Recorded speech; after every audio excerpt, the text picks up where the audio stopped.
اگر والد نے والدہ کو طلاق دی ہو اور ماں اپنے بچوں کے ساتھ ان کے بنائے ہوئے گھر میں رہ رہی ہو تو کیا والد بھی اسی گھر میں رہ سکتے ہیں یا نہیں؟ شیران احمد: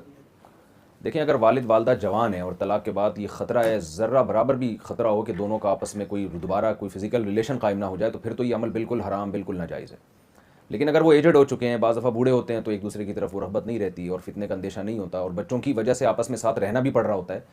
تو پھر ایسی صورت میں گنجائش ہے کہ والد کو ایک کارنر پہ الگ کمرہ دے دیا جائے اور والدہ الگ کمرے میں رہیں، تو بچوں کی خاطر اس طرح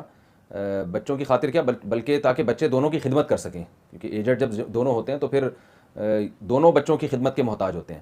تو ایسی مجبوری میں پھر ان کے لیے ایک ہی گھر میں رہنے کی اجازت ہوگی۔ تو خلاصہ کلام کا یہ نکلا کہ ذرہ برابر بھی فتنے کا اندیشہ ہو تو ایک ساتھ نہیں رہ سکتے۔ آج کل تو آپ کو پتہ ہے 3 طلاقیں دے کے لوگ اپنی مرضی کے فتوے لے آتے ہیں۔ بعض دفعہ یہ ہوتا ہے علیحدگی اختیار کر لی، 1 سال کے بعد فتویٰ لے آئے اور پھر وہ بیوی بنا دی اپنی۔ تو اس طرح کے بہت زیادہ فسادات معاشرے میں چل رہے ہیں، تو ذرہ برابر بھی اندیشہ ہونا کہ کہیں ان کا آپس میں دوبارہ ریلیشن نہ ہو جائے تو پھر یہ عمل بالکل جائز نہیں ہے۔ اور اگر ایسا کوئی خطرہ نہیں ہے دور دور کا تو پھر مجبوری میں رہ سکتے ہیں، اور لیکن جو مطلقہ خاتون ہیں، طلاق یافتہ خاتون ہیں، وہ پردہ کریں گی بہرحال اپنے اس طلاق دینے والے شوہر سے، ان کے سامنے بالکل بے محابہ ہو کے آ کے بیٹھ جانا یہ ٹھیک نہیں ہے۔